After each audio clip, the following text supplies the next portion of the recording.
Hello everyone, welcome back to Simulated Heaven. Now, I bet all you guys are wondering what the heck kind of game I'm in. Well, I am in a game which is called Victory Age of Racing. Now, I bought this game just over a year ago. I read some of the Steam reviews. Seemed like an interesting idea for a game.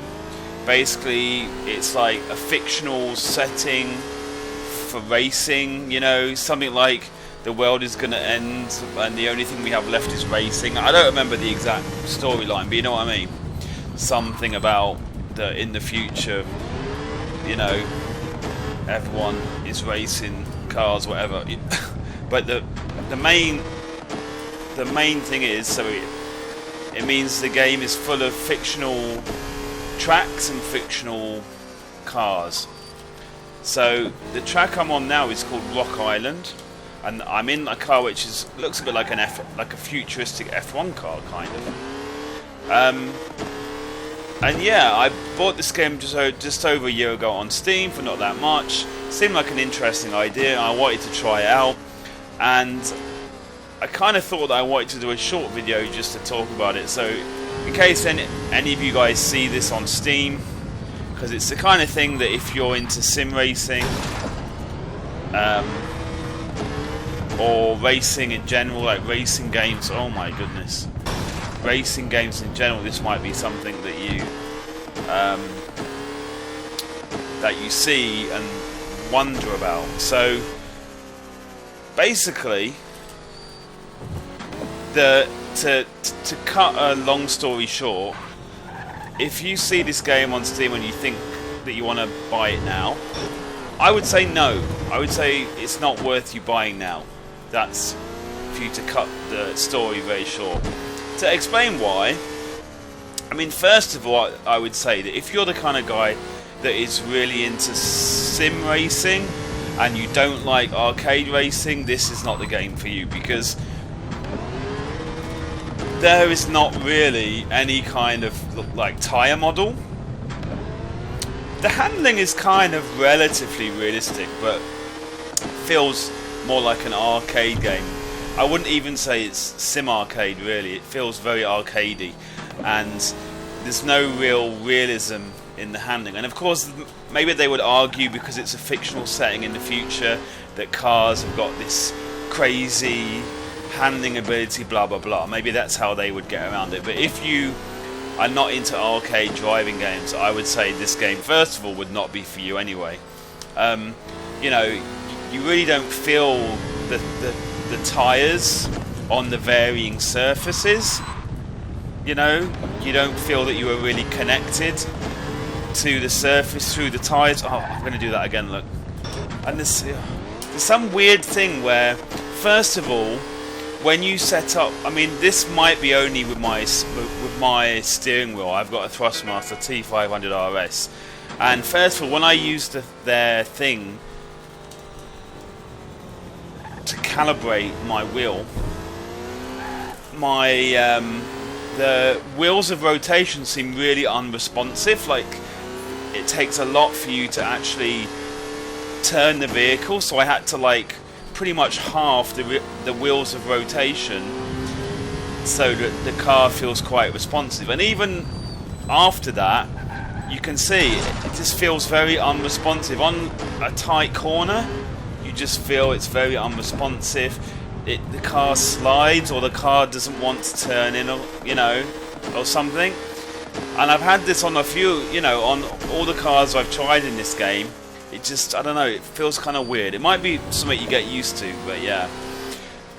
So yeah, so certainly an arcade racer.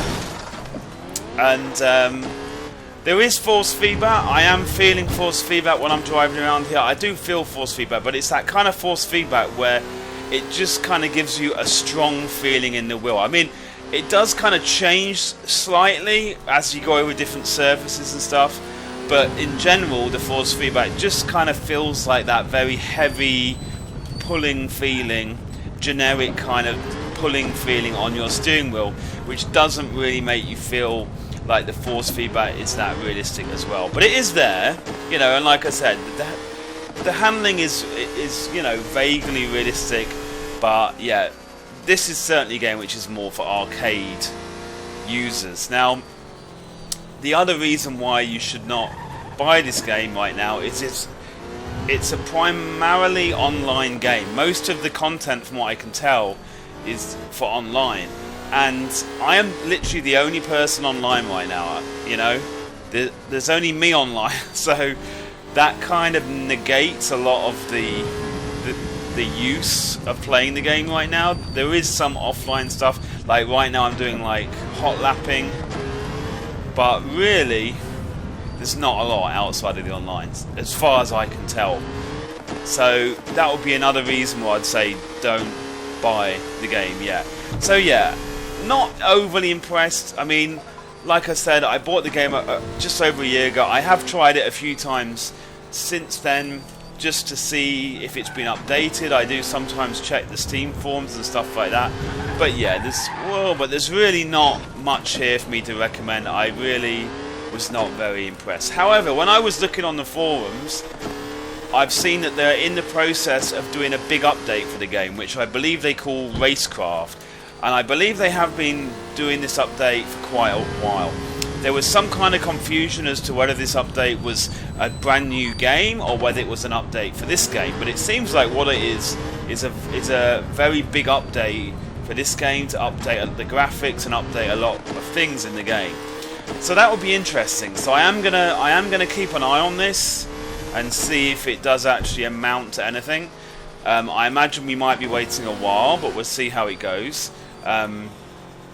So yeah, certainly not a buy right now, but I'm certainly going to keep an eye on it, and I will let you guys know if and when that bigger update hits.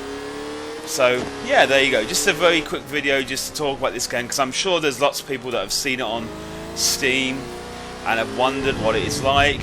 I mean, yeah, the premise is actually good. I mean, if it was done well, you know, the idea is interesting, because when you use like fictional tracks and cars, it gives you a lot of freedom to